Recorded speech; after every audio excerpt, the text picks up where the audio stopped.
Little Jordan's voice cuts through the chaos on Flight 1867.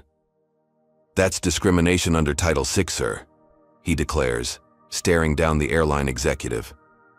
The entire cabin freezes. No one expected legal expertise from an 8-year-old in dinosaur sneakers, especially not the man who just tried to have his mother removed. Where are you watching from today? If this story already has your attention, hit that like button and subscribe right now. You won't believe how this brave little boy with an extraordinary mind stands up to injustice at 30,000 feet. Can one child's knowledge really change an entire airline's policies? Let's find out. The morning sun filtered through the curtains of the Williams apartment in Chicago's South Side, casting a golden glow across Jordan's collection of law books. At just 8 years old, Jordan Williams was unlike most children his age. While others collected action figures or sports cards, Jordan accumulated knowledge with the same enthusiasm, particularly about law and justice. "Jordan, honey, are you packed? We need to leave in 30 minutes. Dr. Amara Williams called from the kitchen, where she was reviewing her presentation notes one final time. "Almost done, Mom," Jordan replied, carefully placing his grandfather's old leather-bound book of constitutional law into his backpack. It was his most prized possession. Dr. Amara Williams was one of the nation's leading neurosurgeons, scheduled to present groundbreaking research on neural regeneration techniques at a prestigious medical conference in Boston. Despite her impressive credentials and groundbreaking work, she frequently encountered skepticism and microaggressions in professional settings, something she tried to shield her son from, though his perceptive nature made this increasingly difficult. Jordan zipped his dinosaur-themed suitcase closed and wheeled it into the living room. At 8, he was small for his age, with bright, intelligent eyes that seemed to absorb everything around him.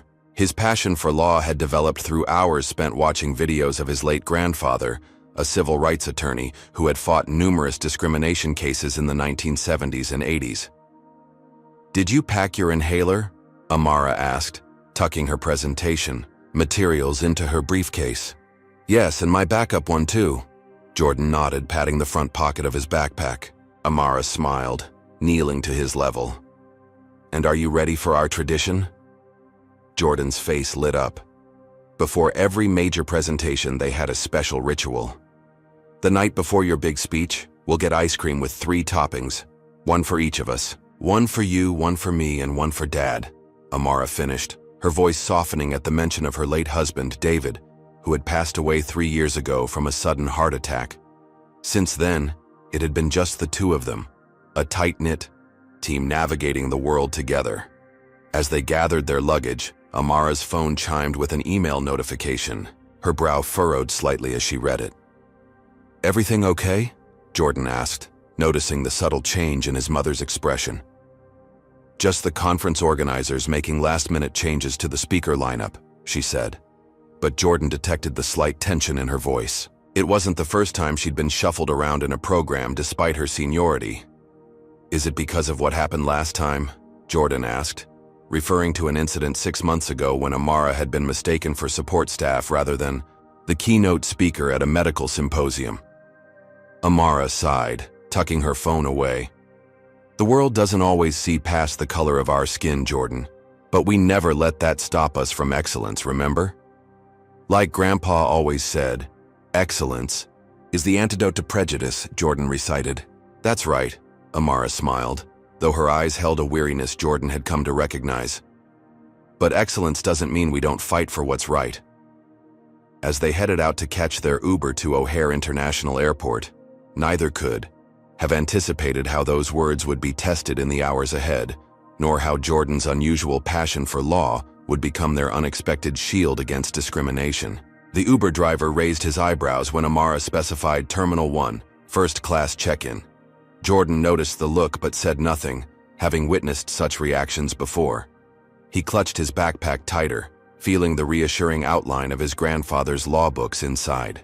O'Hare International Airport buzzed with the usual morning rush as Amara and Jordan navigated through the crowds toward the check-in counters. Jordan clutched his dinosaur backpack tightly, staying close to his mother as they approached the first-class line.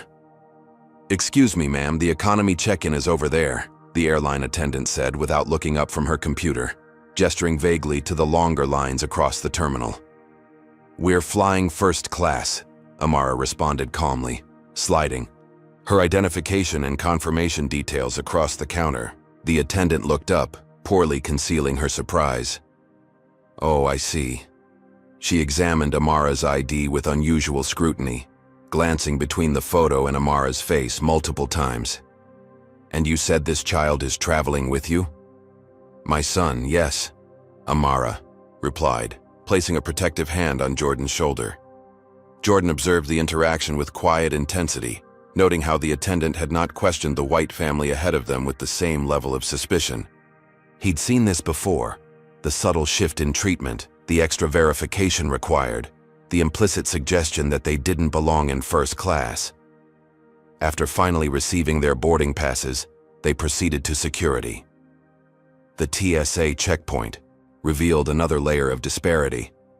Amara was pulled aside for a random secondary screening, while Jordan watched nervously, noting that none of the white passengers in business attire received the same treatment.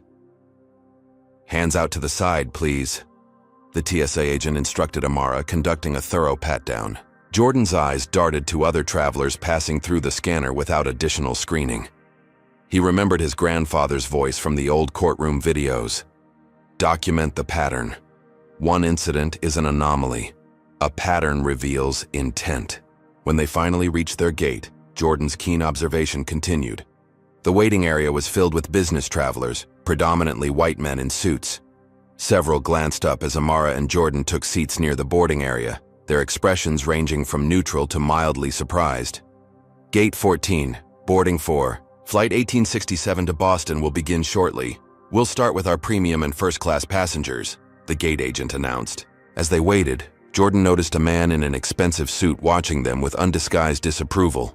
Richard Carlson, as Jordan would later learn, was a senior executive for the airline, in his 50s, with silver-streaked hair and an air of entitlement.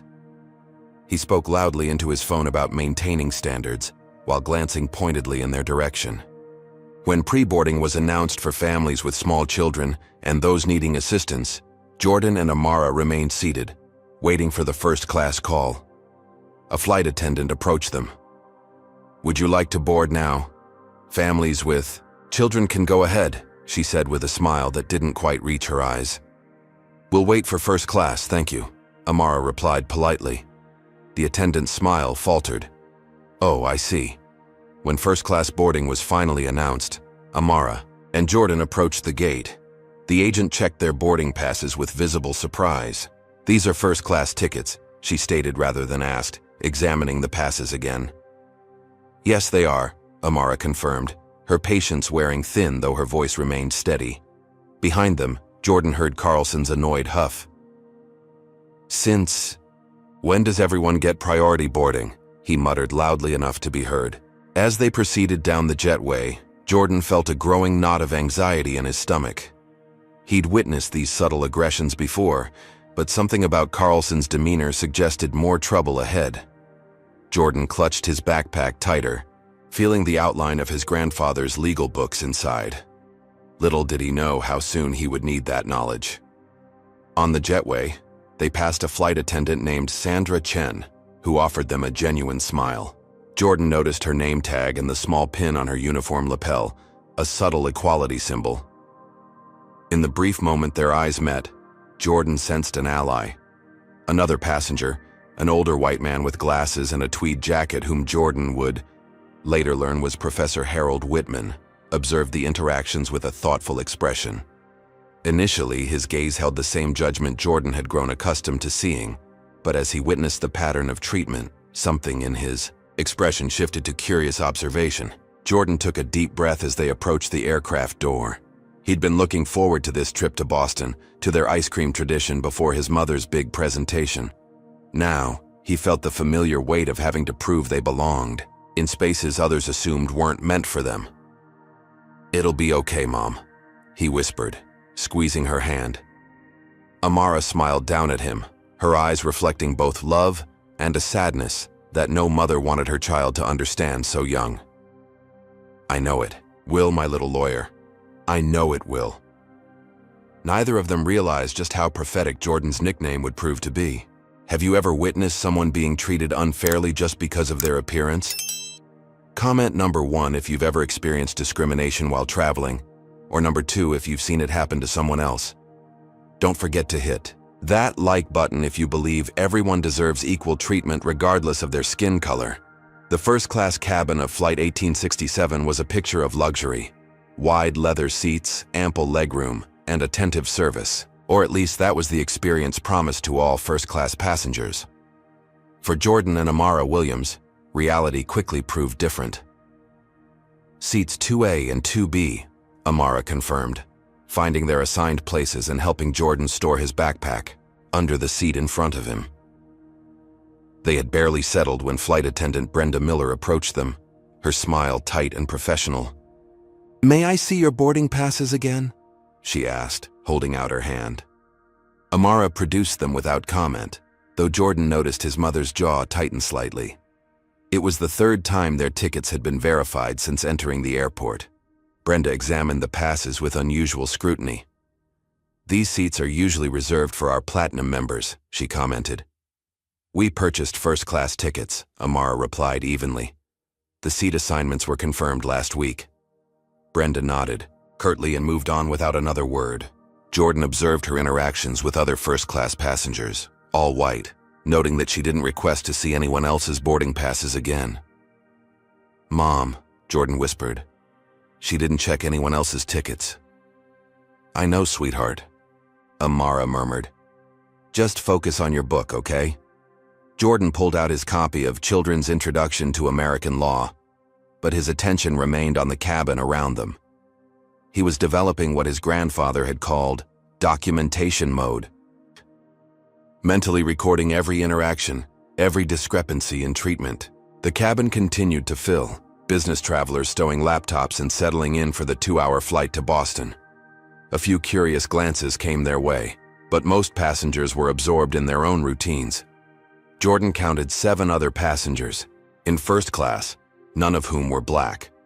The relative calm was shattered when Richard Carlson boarded, his imposing presence filling the aisle as he located his seat, 3C, directly behind Amara. "There must be some mistake," he announced loudly, looking at his boarding pass and then at Jordan and Amara. "I always have the second-row window seat." Brenda Miller hurried over. "Is there a problem, Mr. Carlson?" "I seem to have been assigned the wrong seat," he stated, though he was clearly looking at Jordan and Amara rather than his boarding pass. "Let me check, sir," Brenda replied, examining his ticket. "You're in 3C today, which is a window seat in the 3rd row." "That's unacceptable," Carlson said. "There must be a system error. I'm executive platinum and always sit in 2A or 2B. Jordan felt his mother tense beside him. They were sitting in 2A and 2B. "I'm sorry for the inconvenience, Mr. Carlson," Brenda said, her tone dramatically different from how she'd addressed Amara.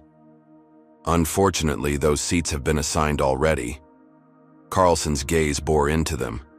"To whom? I don't recognize them as regular first-class passengers." The implication was clear. Jordan felt his cheeks burn, but he remained silent, watching and remembering. "Sir, I've paid for these seats," Amara stated calmly but firmly. "We have our assigned boarding passes, which have been checked multiple times." Carlson scoffed. "I find it hard to believe these seats weren't available when I booked. I fly this route weekly." "Perhaps you booked later than usual," Amara suggested, her professional composure intact despite the obvious confrontation. "Or perhaps there's been a misunderstanding about the appropriate seating arrangements," Carlson replied, his tone making the real meaning clear to everyone within earshot. Jordan noticed other passengers shifting uncomfortably. Some pretended to be absorbed in magazines or phones, while others watched the interaction with undisguised interest. No one intervened. Brenda seemed torn between placating the executive and upholding the correct seat assignments. "Mr. Carlson, while I understand your preference, I'm afraid the system shows these seats were booked by Dr. Williams. Would you like me to see if there's another first-class seat you might prefer instead of 3C? "No," he said shortly. "I'll take my assigned seat. This time." The emphasis on the last 2 words felt like a threat. Jordan watched as Carlson deliberately brushed against his mother's shoulder while storing his bag overhead. Then, accidentally spilled some of his complimentary pre-flight water on Amara's sleeve as he settled in behind them. "Oh, my apologies," he said without sincerity. "Some people just aren't accustomed to how things work up here in first class. It can be quite an adjustment when you're out of your element." Amara dabbed at her sleeve with a napkin, her face a mask of dignity.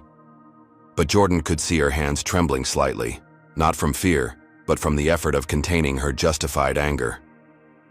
"We're perfectly familiar with first class, sir," Jordan found himself saying, his voice small but clear. "My mom flies to medical conferences all the time. She's a neurosurgeon." Carlson's eyebrows rose. "Is she now? How inspiring." The condescension in his voice made Jordan's stomach knot. He recognized this technique from his grandfather's cases. The coded language, the subtle ways to demean without using explicitly racist terms. It was designed to make the victim seem oversensitive if they objected. "It would be inspiring if people knew their place and worked their way up properly," Carlson continued, ostensibly speaking to Brenda but loud enough for nearby passengers to hear. Standards seem to be slipping everywhere these days. Jordan's mind was racing, cataloging every microaggression, every thinly veiled insult. His grandfather had taught him that documentation was the first step in confronting discrimination. And though he was only 8, Jordan Williams was already building his case. What would you do if you were witnessing this situation unfold? Comment number 3 if you would speak up, or number 4 if you think it's better to mind your own business. Has discrimination on transportation become so normalized that we don't even recognize it anymore? Let's see what happens next as this tension continues to build at 30,000 feet. The pre-flight safety demonstration began, but the tension in first class only intensified. Richard Carlson continued his campaign of subtle harassment, repeatedly pressing his call button to summon Brenda for trivial requests. "The proximity to certain passengers is making me uncomfortable," he stated loudly during one such interaction. "Is there any possibility of a seating rearrangement before takeoff?" Brenda glanced nervously at Amara and Jordan. "The flight is fully booked, Mr. Carlson. I'm afraid options are limited." "Then perhaps you should consider who might be more flexible about seating," he suggested. "Some passengers might be more accustomed to accommodations in other sections of the aircraft." Jordan felt his mother's hand tighten around his. Her face remained composed, but he could sense her rising frustration. Around them, other passengers shifted uncomfortably, some pretending not to hear while others watched with undisguised interest. "Sir," Amara said quietly but firmly, "my son and I have valid tickets for these seats. We have no intention of moving." Carlson leaned forward. "Do you know who I am?" "Should I?" Amara replied evenly. "Richard Carlson, Senior Vice President of Customer Experience for this airline," he said, his voice carrying an unmistakable threat. "I'm quite familiar with our policies regarding passenger reassignment when there are issues." The implication hung in the air. Jordan's eyes widened as he processed what was happening. This wasn't just an entitled passenger. This was someone with actual power within the airline itself. Flight attendant Sandra Chen passed by, pausing as she observed the interaction. Jordan noticed her discreetly tapping something on her phone, before continuing down the aisle. "Is there a problem here?"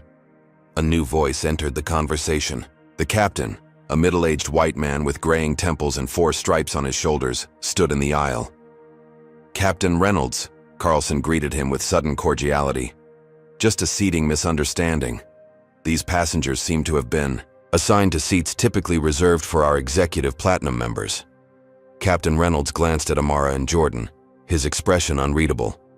"I see. We have valid first-class tickets for these specific seats," Amara explained, her voice steady despite the mounting pressure. "We've been asked to verify them multiple times already." "I understand, ma'am," the captain replied, though his tone suggested otherwise. "However, if there's a situation developing that could delay our departure." "There's no situation unless one is being created," Amara responded firmly. The captain cleared his throat. "Perhaps for the comfort of all passengers, a simple solution might be best. We have seats available in economy that would allow your son more room to move around during the flight." Jordan couldn't believe what he was hearing. The captain was suggesting they voluntarily downgrade despite having paid for first class. "We'll remain in our assigned seats, thank you," Amara stated, the slight tremor in her voice betraying her anger. Carlson smiled thinly. "Captain, as an executive of this airline, I must point out that we have protocols for handling potentially disruptive passengers." "Disruptive?" Amara echoed in disbelief. "We've done nothing but sit in our assigned seats. Your tone and unwillingness to cooperate with crew requests could be interpreted as disruptive behavior," Carlson replied smoothly. Jordan looked around the cabin, taking in the expressions of the other passengers. Some looked uncomfortable. Others pretended to be absorbed in magazines or phones, deliberately avoiding eye contact. Only Sandra, standing at the back of the first-class cabin, showed any sign of concern, her brow furrowed as she watched the scene unfold. "If you continue to create a disturbance," Carlson continued, "we have every right to remove you from this flight." "For sitting in our assigned seats?" Amara asked incredulously. "For creating a hostile environment that impacts the comfort and safety of other passengers," Carlson clarified with false reasonableness. Captain Reynolds nodded. "Ma'am, I'd strongly advise considering the alternative seating option. Once we're airborne, moving becomes more complicated." Jordan felt a cold knot of fear forming in his stomach. They were being singled out, pressured to give up what they had rightfully purchased, all because they didn't fit someone's idea of who belonged in first class. "This is wrong," he whispered to his mother. "I know, baby," she whispered back, "but sometimes we have to pick our battles." For a moment, Jordan thought his mother might acquiesce, might agree to move rather than continue this humiliating confrontation. The realization sent a surge of injustice through him. He remembered his grandfather's words. "Justice doesn't come to those who wait quietly. It comes to those who stand firmly and speak truth to power." Before Amara could respond to the captain, Carlson pressed his advantage. "Captain, I believe security protocols would suggest these passengers should be removed before takeoff. Their continued resistance to crew instructions presents a potential risk." The captain hesitated, looking between the airline executive and the mother and son. "I'll have to call security to assess the situation," he finally said. Jordan watched in horror as Captain Reynolds signaled to Brenda, who picked up the cabin phone. Around them, other passengers began to whisper. Someone muttered, "This doesn't seem right." Another replied, "Not our business." Sandra caught Jordan's eye and discreetly showed him her phone screen. She was still recording. Jordan realized she was documenting everything, creating evidence. A small flame of hope kindled within him. Professor Whitman, seated across the aisle, finally spoke up. "Excuse me, Captain, but I've been observing this situation, and I must say I'm troubled by what appears to be differential treatment." "Sir, please stay out of this," Captain Reynolds replied. "This is a matter between the crew and these specific passengers." "Actually," Professor Whitman continued, adjusting his glasses, "as a law professor specializing in civil rights, I find this entire interaction problematic from a legal standpoint." Carlson's expression darkened. "Professor, with all due respect, the airline has clear policies about passenger management, and federal law has clear statutes about discrimination in public accommodations," Professor Whitman countered. Jordan's eyes widened. The professor was saying exactly what he had been thinking. His hand moved to his backpack, fingers brushing against his grandfather's legal books. The cabin fell silent as two security officers boarded the plane, moving purposefully toward their seats. Jordan saw his mother's face pale slightly, though her expression remained dignified. "Mom," he whispered urgently. "Grandpa's books. I know what they're doing wrong." Amara glanced down at him, surprise mingling with concern. "Jordan, this isn't the time for... These passengers need to deplane immediately," Carlson announced with satisfaction as the security officers reached their row. Jordan looked up at the imposing figures of the security personnel, then at his mother's face, and finally at Carlson's smug expression. In that moment, something crystallized within him, a clarity of purpose that overcame his fear. He reached into his backpack and pulled out his grandfather's worn copy of Federal Transportation, Law and Civil Rights. The security officers paused, confusion crossing their faces at the sight of the small boy with the large legal tome. "Before you do anything," Jordan said, his voice small but steady, "you should know that what's happening here is illegal under multiple federal statutes." The first-class cabin went completely silent. "Excuse me?" one of the security officers asked, clearly taken aback by Jordan's statement. Jordan took a deep breath, channeling his grandfather's courtroom confidence. "What's happening here is discrimination in public transportation, which violates Title VI of the Civil Rights Act and Department of Transportation regulations." The officer exchanged a perplexed look with his colleague. Carlson let out a derisive laugh. "Young man, this is hardly the time for playground games," he said dismissively. "This isn't a game, sir," Jordan replied, opening his book to a bookmarked page. "Under 49 U.S.C., Section 4127, air carriers may not subject any person to discrimination on the basis of race, color, national origin, religion, sex, or ancestry." The cabin fell silent. Even Carlson appeared momentarily speechless. "Furthermore," Jordan continued, his voice growing stronger, "Title 14 of the Code of Federal Regulations, specifically Part 399, prohibits unfair and deceptive practices by airlines, including discriminatory application of policies." Captain Reynolds stepped forward, clearly uncomfortable. "Son, I appreciate your enthusiasm, but security matters are for adults to handle." "Age doesn't invalidate facts, Captain," Jordan responded. "And the facts are that my mother and I have valid first-class tickets for these specific seats. We've been asked to verify them multiple times when other passengers weren't. We've been suggested to move to economy despite having paid for first class. And now we're being threatened with removal for being disruptive when all we've done is insist on receiving the service we purchased." Amara placed a protective hand on Jordan's shoulder, but her eyes shone with unmistakable pride.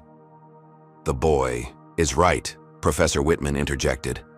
"I've been observing this entire interaction, and there appears to be a clear pattern of disparate treatment." One of the security officers, a middle-aged black man whose name tag read Thompson, looked increasingly uncomfortable. "Captain, what exactly was the nature of the disturbance requiring our intervention?" Before Captain Reynolds could answer, Carlson cut in. "These passengers have been uncooperative and disruptive to the boarding process." "How specifically?"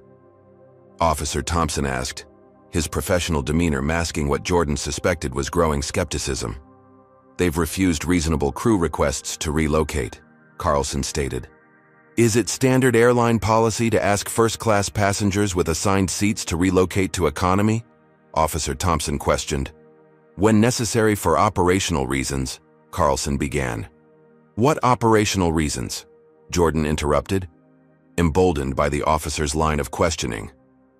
"Our seats weren't double-booked. The only operational reason seems to be that Mr. Carlson doesn't think we look like we belong in first class." Gasps and murmurs rippled through the cabin. Jordan noticed several passengers had their phones out now, recording the confrontation. "That's absurd," Carlson sputtered. "This has nothing to do with..." "With what, sir?" Jordan pressed. "With the fact that we're black. Because from my observation, we're the only black passengers in first class, and we're also the only ones who've been repeatedly asked to verify our tickets, suggested to move to economy, and now threatened with removal." Sandra stepped forward. "I can confirm that what the child is saying is accurate. I've been documenting the different treatment they've received compared to other passengers." She held up her phone, indicating she had evidence. Captain Reynolds looked increasingly concerned. "Perhaps we should discuss this off the aircraft." "No," Amara stated firmly. "We are not leaving these seats. My son and I have done nothing wrong, and we will not be treated as if we have." Officer Thompson turned to his colleague. "Johnson, I don't see any security issue here requiring passenger removal." "But the captain requested," the second officer began. "Based on what appears to be discriminatory application of airline policies," Thompson interrupted. "We need to be very careful here." Jordan felt a surge of hope. He flipped to another section in his book. "In Meritor Airlines versus Hendricks 2018, The court ruled that selective enforcement of airline policies based on protected characteristics constituted illegal discrimination, even when framed as customer comfort or operational necessity. Professor Whitman's eyebrows rose appreciatively. That's correct. The case established that seemingly neutral policies applied in a discriminatory manner violate federal law. I've never heard of that case, Carlson challenged. That doesn't make it any less real or binding, sir, Jordan replied calmly. More passengers were openly recording now.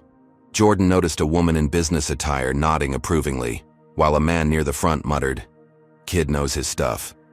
"This is ridiculous," Carlson declared. "I'm a senior executive of this airline." "Which makes your actions even more concerning," Jordan noted, "because that suggests this discrimination might be systemic rather than isolated." Officer Thompson turned to Captain Reynolds. "Captain, I don't see any legitimate security concern here. These passengers have valid tickets for their assigned seats and have not engaged in any behavior that threatens flight safety." "Captain," Reynolds looked torn, glancing between Carlson and the growing number of passengers recording the interaction. "Perhaps we've had a misunderstanding." "There's no misunderstanding," Amara stated clearly. "My son and I have been singled out for differential treatment from the moment we arrived at the airport. The only question is whether this airline intends to compound that discrimination by removing us from a flight we've paid for, in seats we've been assigned." Jordan watched as the captain's resolve visibly weakened. The calculations were clear, on his face. The potential viral disaster if they forcibly removed a black mother and her eloquent 8-year-old son versus disappointing one executive, even a senior one. "Security will not be removing any passengers at this time," Captain Reynolds finally announced. "Mr. Carlson, I suggest we continue this discussion after we reach Boston." Carlson's face flushed with anger. "This is outrageous. I'll have your job for this, Reynolds."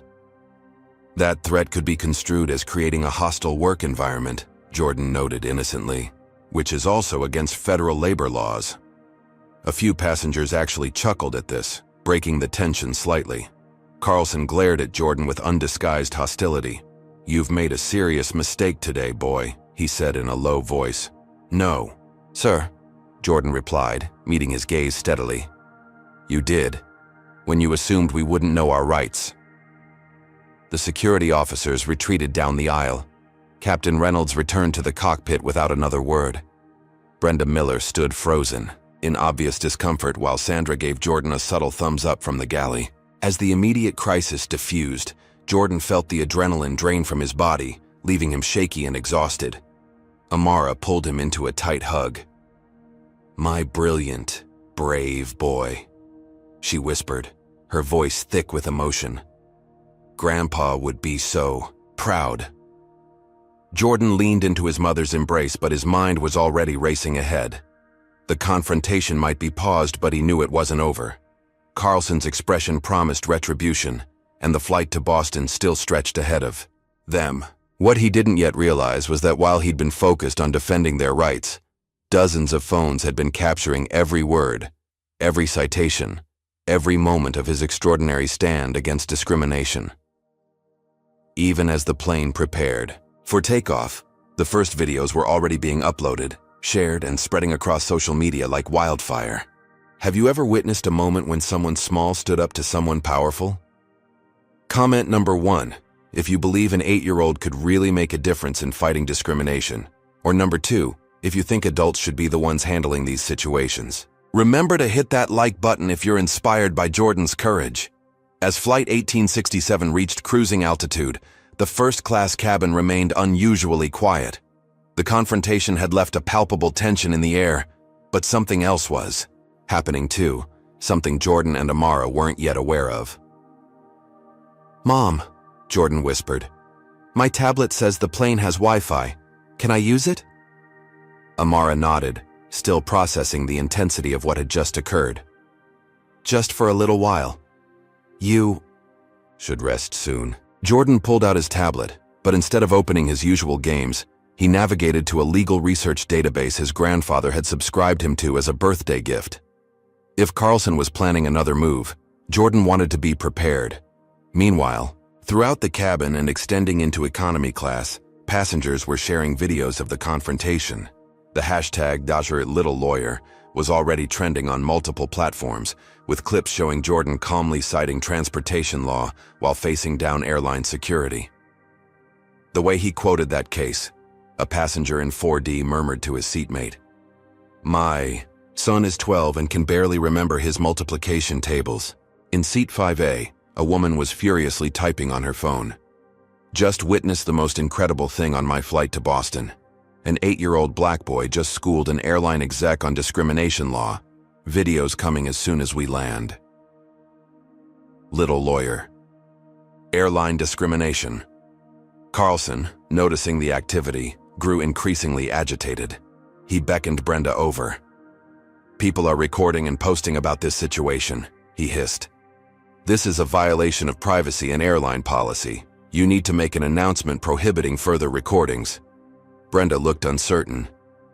"Sir, I'm not sure we can enforce that at this point."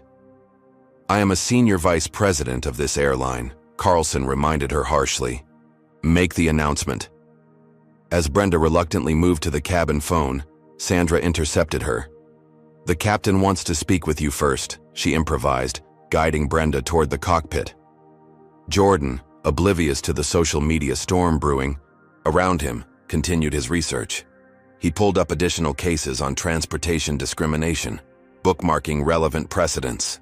On his screen was a detailed analysis of passenger rights that would have challenged many law students, let alone an 8-year-old. "Excuse me," a soft voice interrupted his concentration. A teenage girl from economy class stood in the aisle.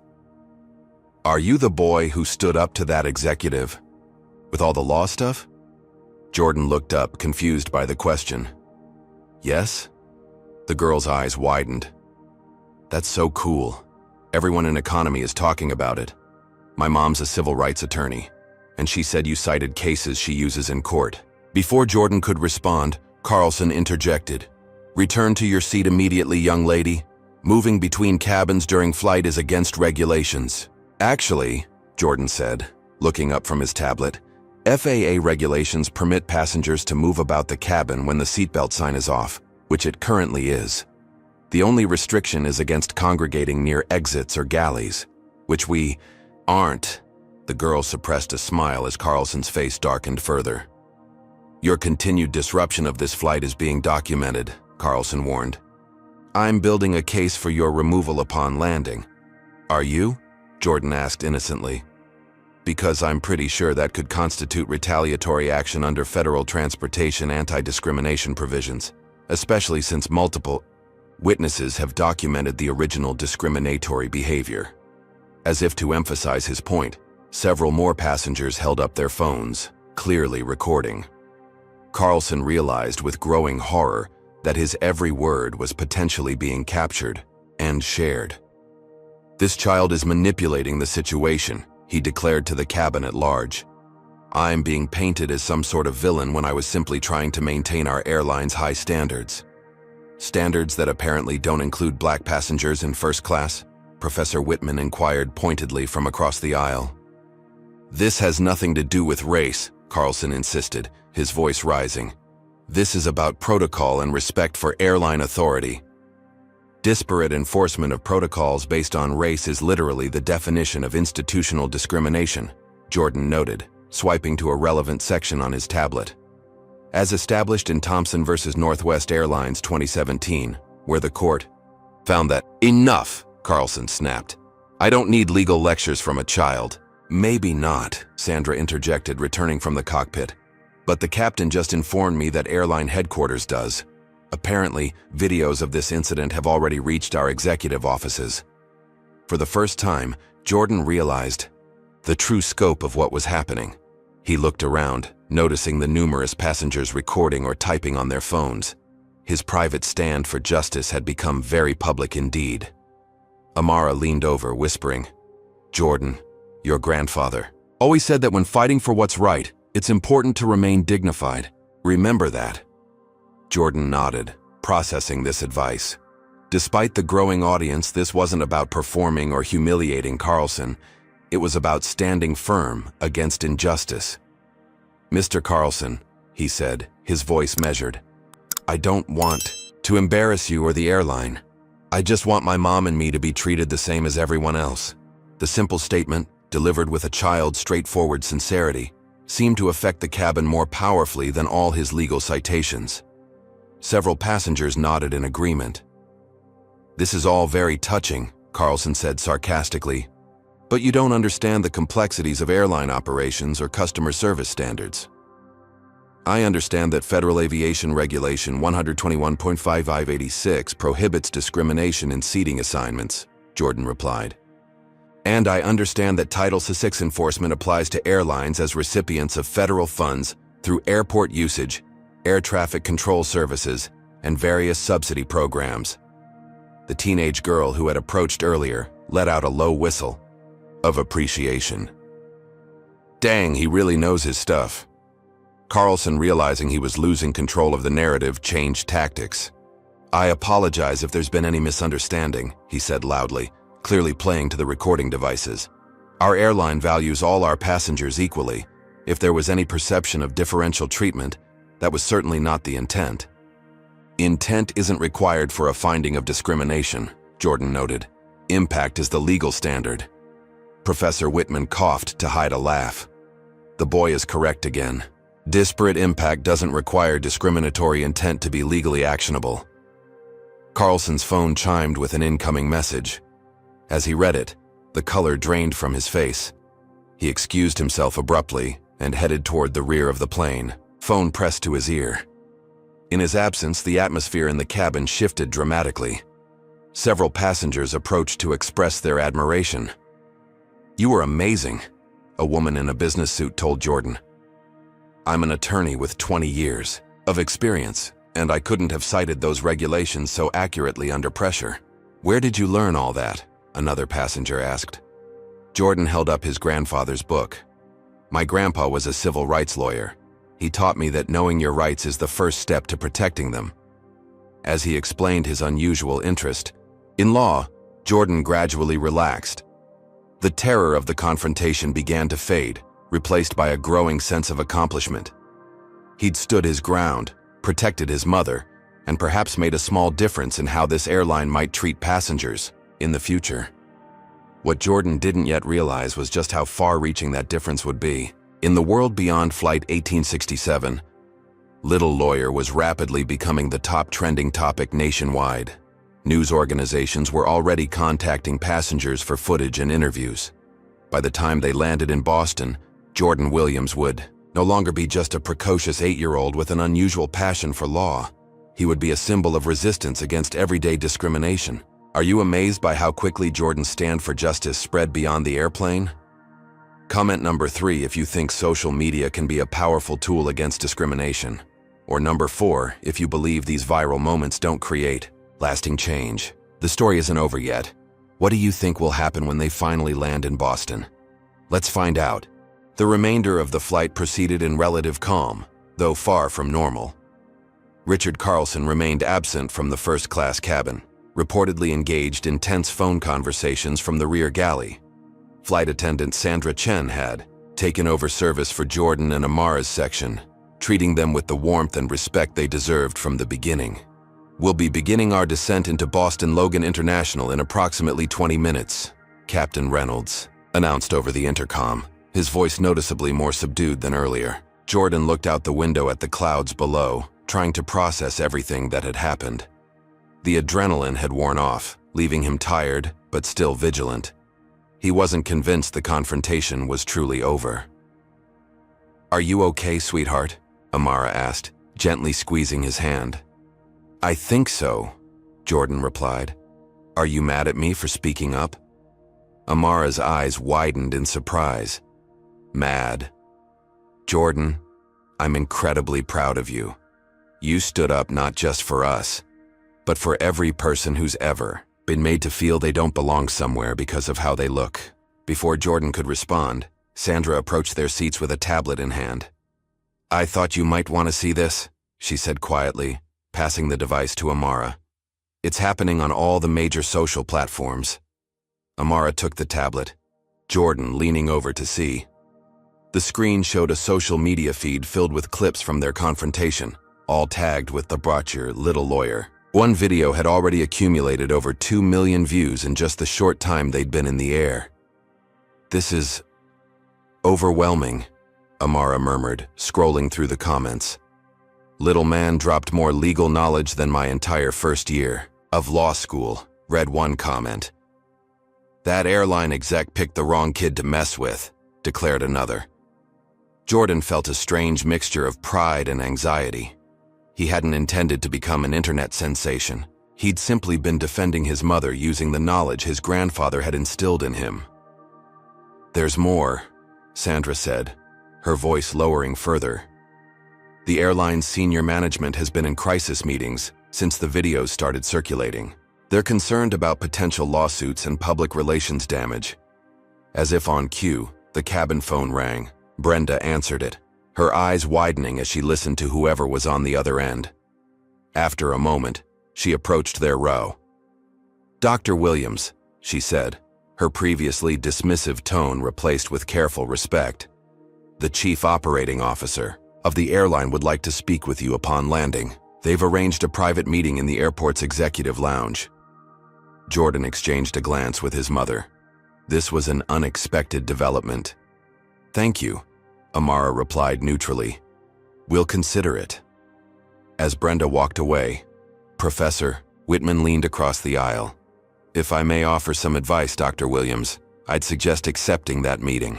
The airline is clearly in damage control mode, which gives you significant leverage." "I'm not interested in leverage," Amara replied. "I just wanted to fly to Boston with my son without being harassed." "I understand," Professor Whitman nodded. "But this situation has clearly resonated with people beyond this aircraft. You have an opportunity to push for systemic changes that could prevent others from experiencing what you did." Jordan considered the professor's words. His grandfather had often said that individual cases could create ripple effects throughout entire systems if handled properly. "Mom," he said thoughtfully, "maybe we should meet with them. Like Grandpa always said, justice for one can become justice for many."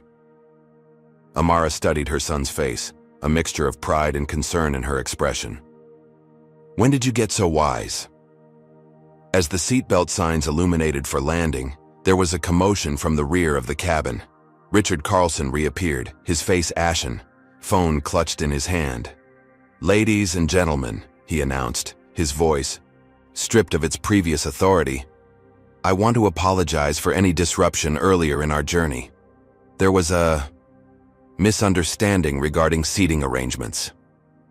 The insincerity of his statement was palpable.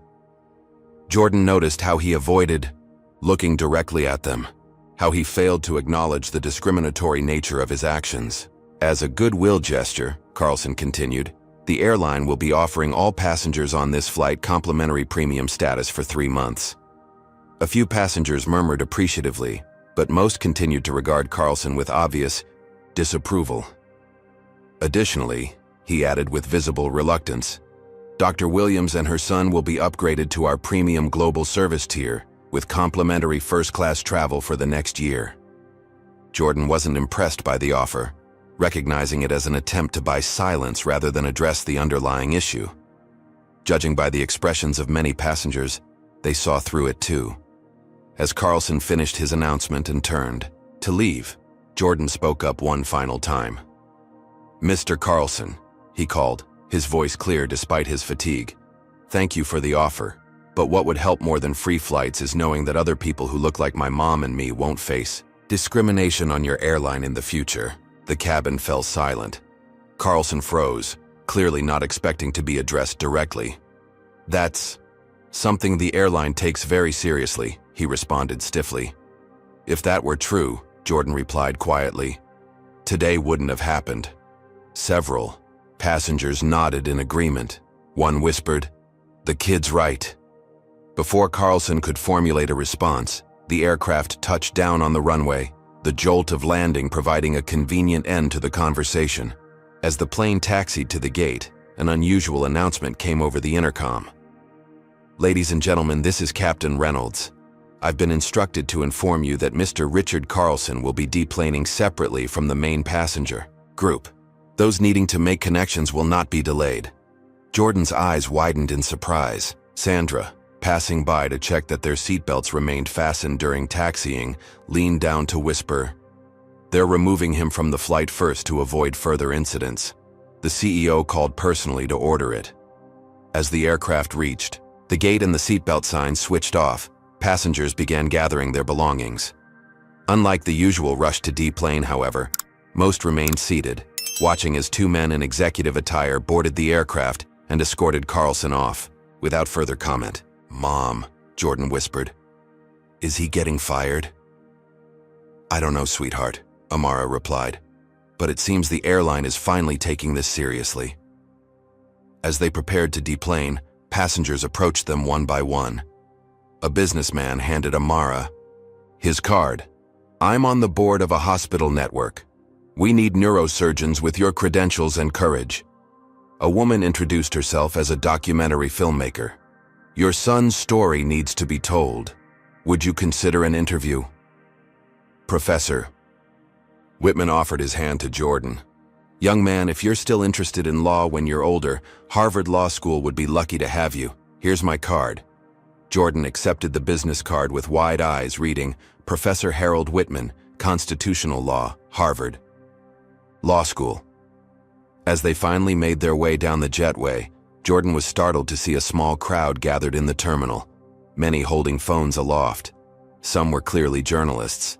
Others appeared to be ordinary people drawn by the spreading story. "Dr. Williams, Jordan, how does it feel to stand up against discrimination?" someone called out. "Jordan, will you be pursuing a career in law? Is it true you cited case law from memory?"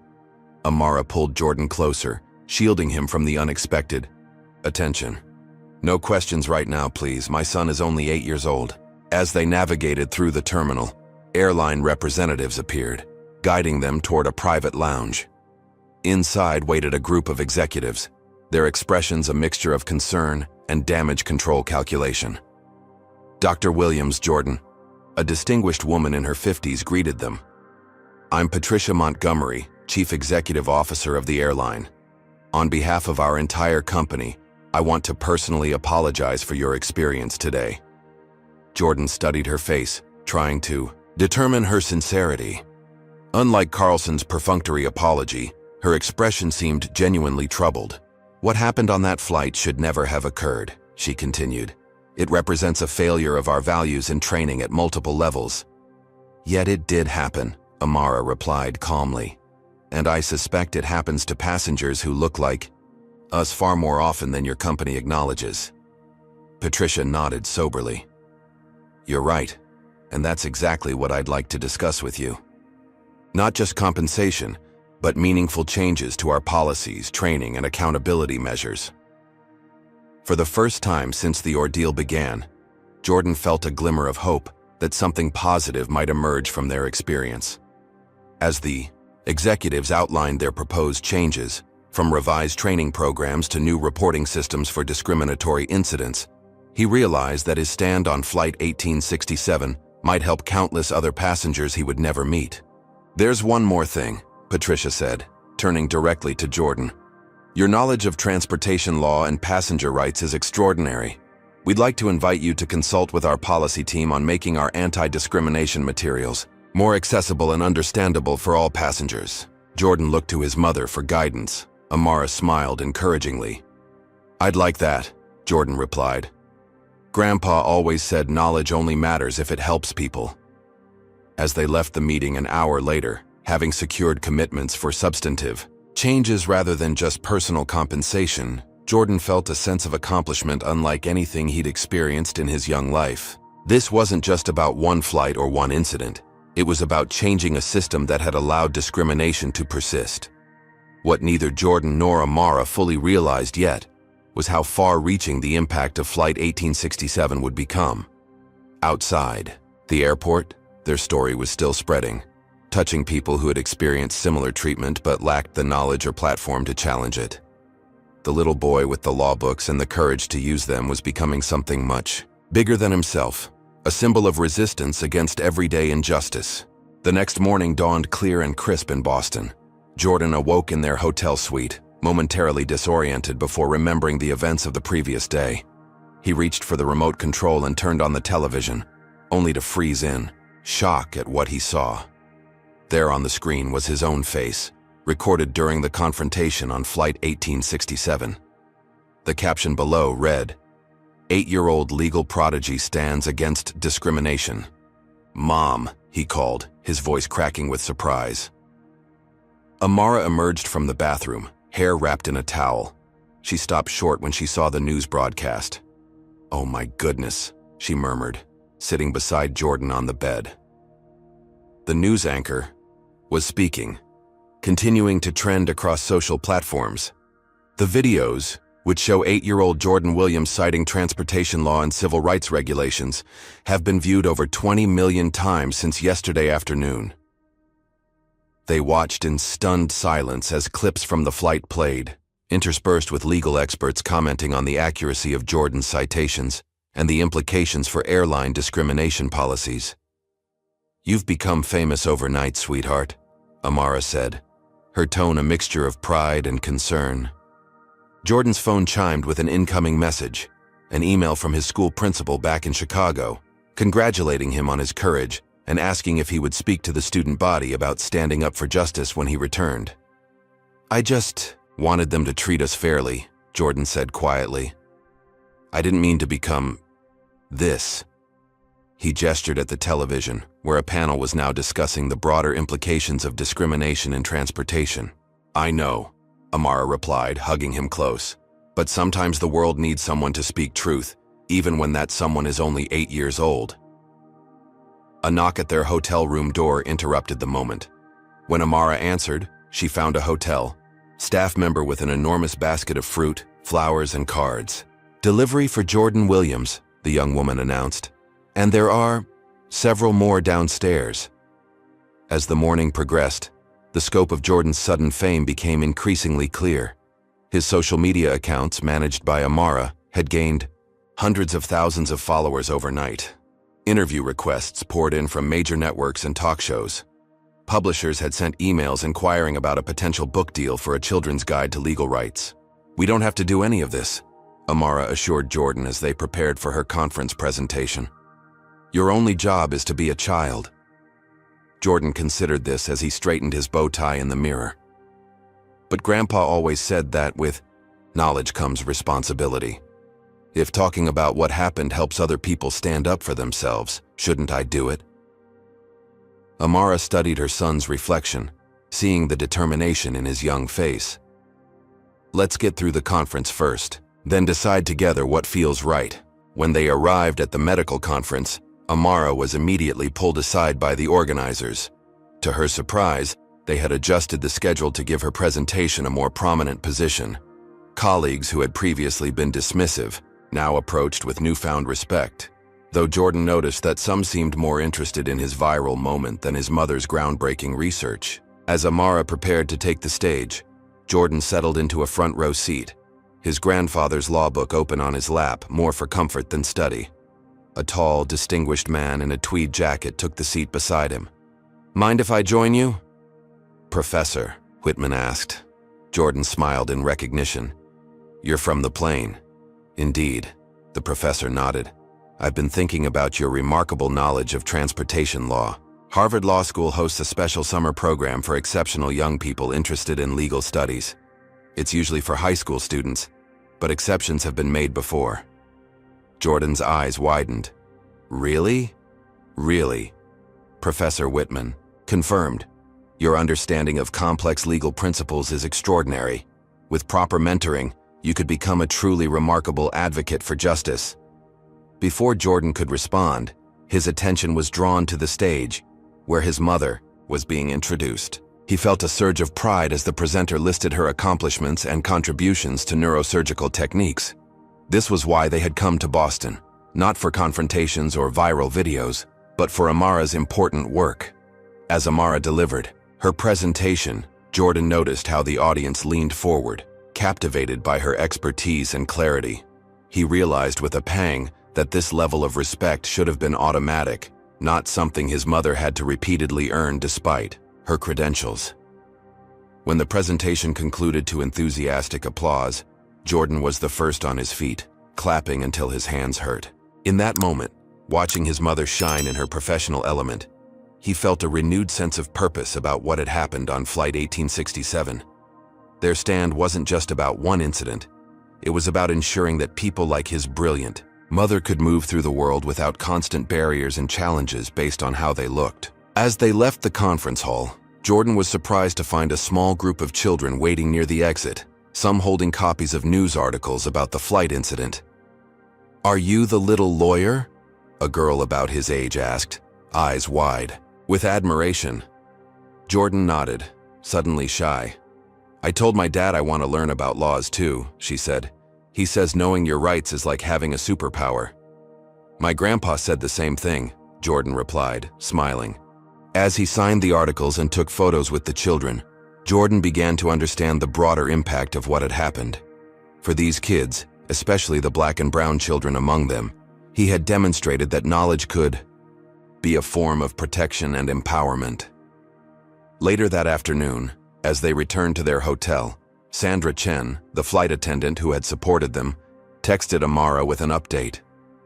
Richard Carlson had been placed on administrative leave pending an investigation, and the airline had announced mandatory anti-bias training for all customer-facing staff. "You did that," Amara told Jordan, showing him the message. "Your courage is creating real change." The positive developments, however, were accompanied by darker elements. As Jordan scrolled through messages on his tablet, he encountered hateful comments questioning his abilities, suggesting the incident was staged, or using racial slurs. Amara quickly took the device, blocking the offensive accounts, but the damage was done. "Why are people saying those things?" Jordan asked, his voice small. "They weren't on the plane. They don't know what really happened." Amara sat beside him, choosing her words carefully. "Some people feel threatened when they see someone like you, young, black, and brilliant, challenging systems that have benefited them. It's easier for them to deny your abilities than to confront the unfairness you're exposing." As they processed this difficult reality, Jordan's tablet chimed with an incoming video call from his best friend back in Chicago. "Jordan, you're famous," Miles exclaimed as soon as the connection established. "Everyone at school is talking about you standing up to that airline guy. Ms. Peterson showed us the video in social studies." Despite his mixed emotions about the attention, Jordan couldn't help smiling at his friend's excitement. "It's kind of weird," he admitted. "I was just using what Grandpa taught me." "Well, it's awesome," Miles declared. "And guess what?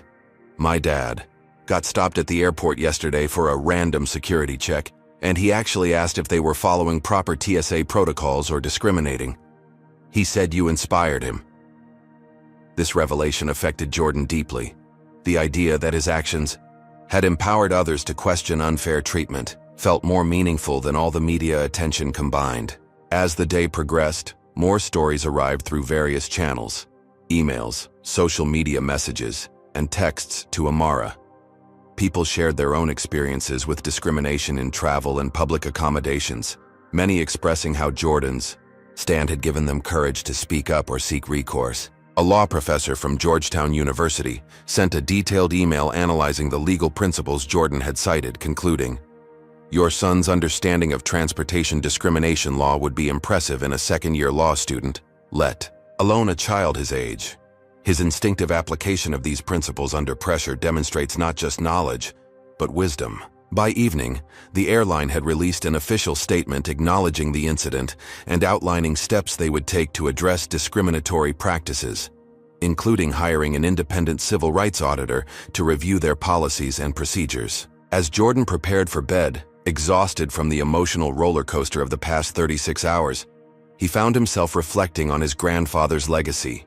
The books that had seemed like strange gifts for a child had become tools of empowerment at a crucial moment.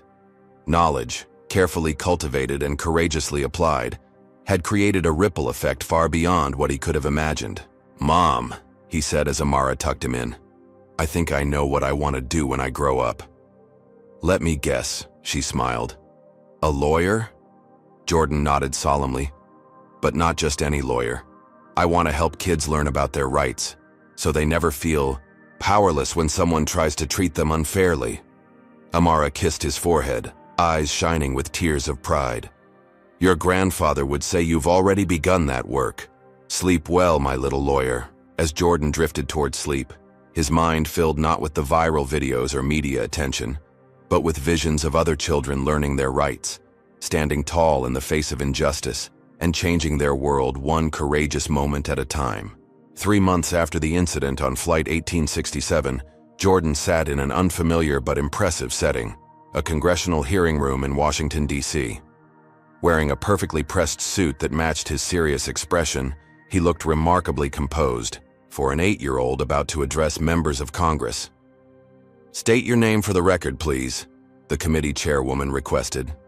Jordan leaned toward the microphone. Jordan David Williams, ma'am. And you understand you're here to provide testimony regarding discrimination in commercial air travel? Yes, ma'am. I'm here to share my experience and suggest some changes that might help other passengers. The hearing room was packed with legislators, media, and members of the public. In the front row sat Amara, watching her son with a mixture of pride and protective concern. Beside her was Professor Whitman, who had helped prepare Jordan for this testimony, and Sandra Chen, whose SI video evidence had been crucial in documenting the incident. Please proceed with your statement, Mr. Williams, the chairwoman directed. Jordan took a deep breath and began recounting the events of Flight 1867, his clear voice carrying throughout the chamber. He described the pattern of differential treatment, the escalating confrontation, and the legal principles that had informed his response. What happened to my mom and me isn't unique, Jordan explained. Since that day, we've received thousands of messages from people who've experienced similar discrimination. The difference is that most of them didn't know what regulations protected them or how to effectively assert their rights. As Jordan outlined his recommendations for strengthening anti-discrimination protections in air travel, the committee members listened with rapt attention. His suggestions were practical and insightful. Clearer passenger rights information, mandatory reporting of discrimination complaints, independent oversight of airline compliance, and standardized training for airline staff. When he finished his prepared statement, there was a moment of silence before the chairwoman spoke. Mr. Williams, in my 20 years on this committee, I've rarely heard testimony as clear and compelling as yours, especially not from someone who still watches cartoons. Gentle laughter rippled through the hearing room, breaking the tension. Thank you, ma'am, Jordan replied with a small smile. I do still watch cartoons. But my grandpa taught me that understanding our rights isn't just for adults. The legislative hearing was just one element of the broader changes catalyzed by what had now become known nationally as the Little Lawyer Incident. The airline, recognizing both the legal liability and public relations opportunity, had implemented Jordan's Rule, a comprehensive anti-discrimination protocol requiring staff to document and review any situation where passengers were asked to change seats or accommodations. Richard Carlson had not returned to his executive position. Though the airline never publicly announced his termination, industry insiders confirmed he had been asked to resign. The incident had exposed not just one man's prejudice, but systemic issues within the company culture he had helped shape. For Jordan, the months following the viral moment had been a whirlwind of unexpected opportunities and challenges. He had appeared on major talk shows, been featured in children's magazines, and received invitations to speak at schools across the country. With Amara's careful guidance, he accepted only those opportunities that aligned with their values and protected his childhood. The most meaningful project, from Jordan's perspective, was the YouTube channel he had started with his mother's help. Know Your Rights, Kids. Each week, he explained different legal concepts in child-friendly language, often bringing in experts to discuss topics ranging from school discipline rights to interactions with authorities. Today, we're talking about something really important, Jordan explained in his latest video. What to do if you see someone else being treated unfairly because of how they look. The channel had quickly gained over 1 million subscribers, with teachers incorporating the videos into civics education nationwide. Jordan's gift for making complex legal concepts accessible to young minds had found its perfect expression. Not all consequences of their sudden fame had been positive, however. Online trolls continued to target Jordan and Amara with racist comments and threats. Security concerns had necessitated changes to their daily routines, and Amara had transferred Jordan to a private school with better privacy protections. "Do you ever wish we'd just moved to different seats that day?" Jordan asked his mother, one evening as they reviewed comments on his latest video.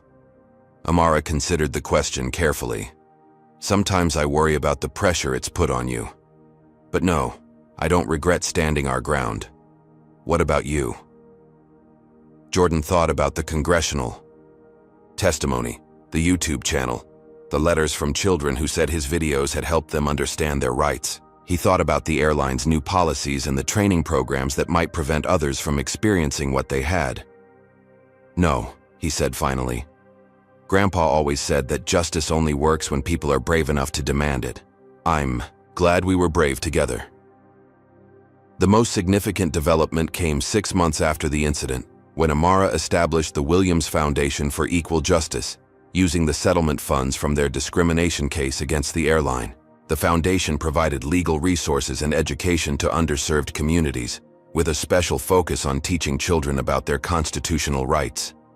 At the foundation's launch event, Jordan unveiled a children's book he had co-authored with a renowned civil rights attorney, The Little Lawyer's Guide to Big Rights. The book explained fundamental legal protections in accessible language, with illustrations showing diverse children standing up for themselves in various situations. "This book is dedicated to my grandpa," Jordan read from the dedication page, his voice steady despite the emotion behind it. "He taught me that knowledge is power, justice is for everyone, and even the smallest voice can change the world when it speaks the truth." As Jordan concluded the reading, the audience rose in a standing ovation. Among them were families who had faced similar discrimination, law students inspired by his example, and even Captain Reynolds from Flight 1867, who had reached out months after the incident to apologize personally and thank Jordan for educating him about his own unconscious biases. Life gradually found a new normal for the Williams family. Amara continued her pioneering neurosurgical work, now with added recognition and respect from colleagues who had previously underestimated her. Jordan balanced his advocacy with the normal activities of childhood: basketball practice, science club, and playdates with friends who treated him as just Jordan, not the little lawyer. On the anniversary of Flight 1867, they boarded another plane, this time heading to Chicago after a speaking engagement. Jordan felt the familiar tightness in his chest as they approached the first-class check-in, memories of that day still fresh despite the months that had passed. "Dr. Williams and Jordan," the gate agent greeted them with a warm smile. "It's an honor to have you flying with us today." As they settled into their first-class seats, Jordan clutched his grandfather's law book, a talisman that had transformed from a curious gift into a symbol of empowerment. A flight attendant approached, and Jordan tensed momentarily before recognizing a friendly face. "I switched my schedule to work this flight when I saw your names on the passenger list," Sandra Chen explained. "I wanted to tell you personally what a difference you've made. Our new training program actually uses the video from that day as a teaching tool." As the plane took off, Jordan gazed out the window at the shrinking landscape below. He thought about how one moment on one flight had cascaded into changes affecting countless passengers he would never meet. He thought about his grandfather's belief that knowledge shared was power multiplied. And he thought about all the children who might face injustice with greater confidence because of what they had learned from his experience. "You okay?" Amara asked, noticing his contemplative expression. Jordan nodded, smiling. "Just thinking about how Grandpa was right. Sometimes the smallest person in the room can have the biggest impact." As Flight 2290 reached cruising altitude, Jordan Williams, son, student, advocate, and yes, little lawyer, opened his notebook and began jotting down ideas for his next video. The work of justice, he was learning, never really ended. But neither did the power of a single voice, armed with knowledge and courage, to change the world one moment at a time. What's your take on Jordan's story? Have you ever witnessed discrimination and wished you had the knowledge to speak up? Comment below with your thoughts. If Jordan's courage inspired you, hit that like button and subscribe to hear more powerful stories of everyday heroes standing up against injustice. Remember, knowledge truly is power, and even the smallest voice can make the biggest difference when speaking truth. Thank you for joining us on this journey, and until next time, keep standing tall for what's right. Jordan's powerful story reminds us that knowledge truly is the most effective weapon against injustice. When faced with discrimination, understanding your legal rights transforms you from victim to advocate. This 8-year-old's extraordinary courage shows us that standing up for what's right requires both preparation and bravery. The story also highlights how discrimination often operates through subtle, deniable actions rather than explicit statements. By recognizing patterns of differential treatment, Jordan was able to name and challenge the injustice happening to his mother and himself. Perhaps most importantly, this story demonstrates how individual courage can create systemic change. 1. Child's stand on a single flight led to new airline policies, congressional testimony, and educational resources that benefit countless others facing similar discrimination. Jordan's example teaches us that we all have a responsibility to learn our rights and speak up when we witness injustice. Age, size, and status don't determine the impact of your voice. Only the truth and courage behind your words matter. His grandfather's wisdom proved true. Justice only works when people are brave enough to demand it. What moments of discrimination have you witnessed or experienced where knowing your rights might have changed the outcome? Comment below and share this story to inspire others to educate themselves about their legal protections. If Jordan's courage moved you, hit that like button and subscribe for more powerful stories of everyday heroes standing against injustice. Thank you for joining us in celebrating those who transform knowledge into action and make our world more just for everyone.